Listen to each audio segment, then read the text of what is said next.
ශාස්ත්‍රය තුල ක්‍රමවේද පාවිච්චි කරන්න පුළුවන්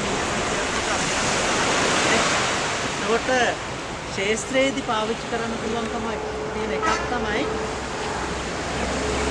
ආවේක්ෂණ සටහන නිර්මාණය.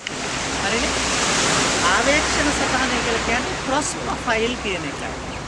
තේරුණානේ? ක්‍රොස් ප්‍රොෆයිල් කියන එක ආවේක්ෂණ සටහන කියලා කියන්නේ. එතකොට ආවේක්ෂණ සටහනකට කරන්නේ හොඳට අහගෙන ඉන්න. එතකොට මේ Tamanට වැදගත් කාරණය හැමදාම මතක හිටින්න. ආවේක්ෂණ සටහනකට කරන්නේ අපි යම් කිසි තැනක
මේවා මේ මොනවාද ස්වාට්සයිඩ්ස් පාෂාණය විපරීතකරණයට ලක් වෙලා නිර්මාණය වෙච්ච ෆෙල්ස්පාර් ఖనిජ වලින් අන්තර්ගත පාෂාණ.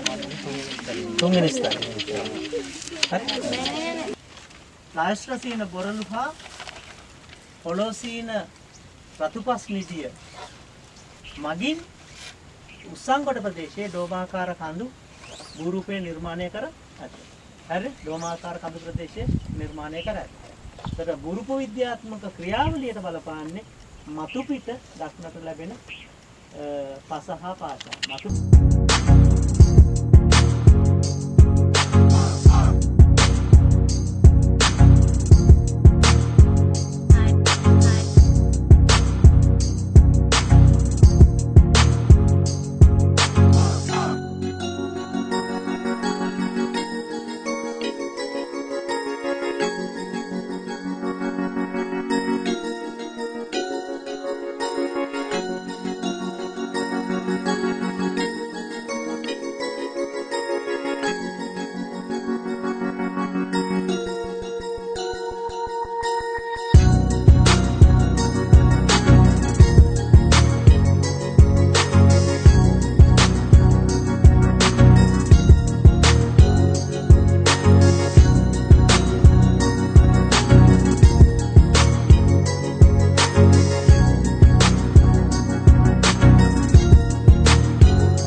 මේ හපුතලයේ පැත්තට ගියොත් මේක පැතිරලා යනවා. හපුතලයේ පැත්තේදී අපිට අර හපුතලයේ අපි අඩතන නිරීක්ෂණය කරන ස්ථානයෙන් දෙගෙන බැලුවොත් මේ වැටි එක දිගට පැතිරෙනවා. දැන් මේක ලංකාවේ දක්ෂිණ ප්‍රාකාරය කියන දකුණු පළාත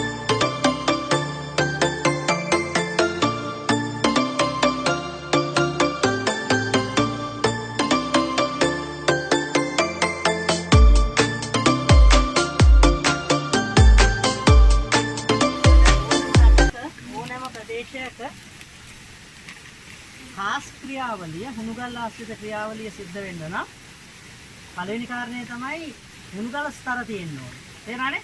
දැන් ශ්‍රී ලංකාවේ මධ්‍යම කඳුකරය ගත්තත් කඳුකර ප්‍රදේශවල පහළ භූමි වෑයුම් ගත්තත් හුණුගල් පාෂාණයේ තියෙන බව පීජී තුරේ එයාගේ ජියොලොජි ඔෆ් ශ්‍රී ලංකා පොතේ කියනවා. ඒකට හුණුගල් ආශ්‍රිත පාෂාණ නිදි ශ්‍රී ලංකාවේ බොහෝ ස්ථානවල තියෙනවා. හැබැයි බොහෝ ස්ථානවල තිබුණාට ඒ ස්ථානවලට ප්‍රවේශ වීමේ හැකියාව නැහැ. ඒ ගුහාවක් ඇතුළට ප්‍රවේශ වීමේ හැකියාව තියෙන මෙතන ගුහාව විතරයි මේ හල්වින්න 12 ආශ්‍රිතව දක්නට ලැබෙන ගුහාව. දැන් අපි ගත්තොත් හංගුරාන්කත ප්‍රදේශය, මහනුවර ප්‍රදේශය, ඔය තෙල්දෙණිය ප්‍රදේශය එහෙම ප්‍රදේශවල හුණුගල් ආශ්‍රිත ගුහා තියෙනවා. ඒවට යන්න ඕනේ එක්ක දිග ඇරිලා. එහෙම නැත්නම් විශාල වශයෙන් අපහසුතාවයට ලක් වෙලා යන්න ඕනේ. දැන් ඒ හරිය තමයි හුණුගල් ආශ්‍රිත කාදිත භූරූප නිර්මාණ ක්‍රියාවලිය සිද්ධ වෙන්නේ. හරිනේ? ඒතර හුණුගල් ආශ්‍රිතව කාදිත භූරූප නිර්මාණ ක්‍රියාවලිය සිද්ධ වෙනකොට හුණුගල් ආශ්‍රිතව තියෙන දේවල් ද්‍රාවණය වෙලා පහළ බෑවුම් ඔස්සේ ගලාගෙන එනවා තවත් විශාල ගුහාවක් හැදෙනවා අවසාන අවස්ථාවේදී. ගුහාව ඇතුලේ තමයි විවිධ වෙනත් භූරූප නිර්මාණය වෙන්නේ. ඒතර අපේ අවසාන අවස්ථාවේ නිර්මාණය වෙන භූරූප සහිත ගුහාවකට තමයි ඇතුළු වෙන්නේ.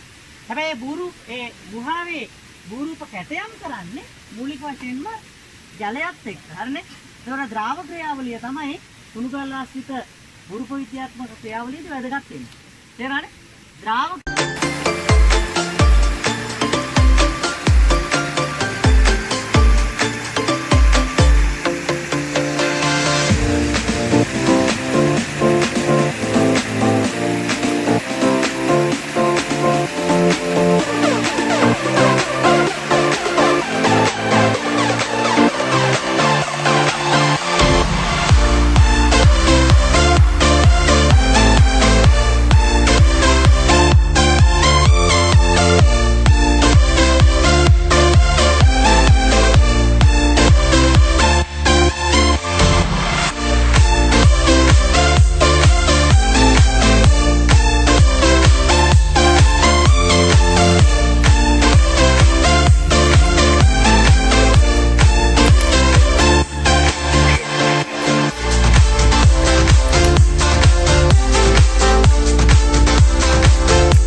සාගරික පරිසරයේ තිබෙන කොරල් දීනි උපේක්ෂිතයක් එක මේ ප්‍රදේශ උපේක්ෂිත වෙලා තියෙනවා. උපේක්ෂිතයක් පැත්තෙන් වැලියක් නැහැ. වැලිහා තෙරපීමට ලක්. ඒ නිසා ඒ පරිසරයේ තිබෙන කොරල් දීනි විපරීත වෙලා කොරල් විපරීත වෙලා තමයි මුදල හැදෙන්නේ. මුදල.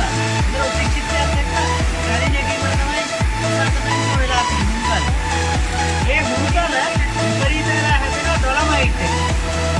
ඩොලමයිට් එක විපරීත වෙලා තමයි කිරිගරුඬ හැදෙන්නේ. ඩොලමයිට් සහ කිරිගරුඬ අර පැත්තේදී අපිට හොයාගන්න පුළුවන්කම තියෙනවා. සමහර ස්ථානවල තියෙනවා. ඒකට එක එක තැන්වල දැන් මෙතන කොරල් තියෙනවා, අතන මුදල් තියෙනවා, ආරේ ඩොලමයිට් තියෙනවා, තව තැනක කිරිගරුඬ තියෙනවා. මේ විදිහට මේ භූමිය වැඩි ලෙස විපරීත කරන්නට ලක් වෙන ප්‍රදේශයක්. විපරීත කරන්නේ නිසා භූමික නිර්මාණ ක්‍රියාවලියට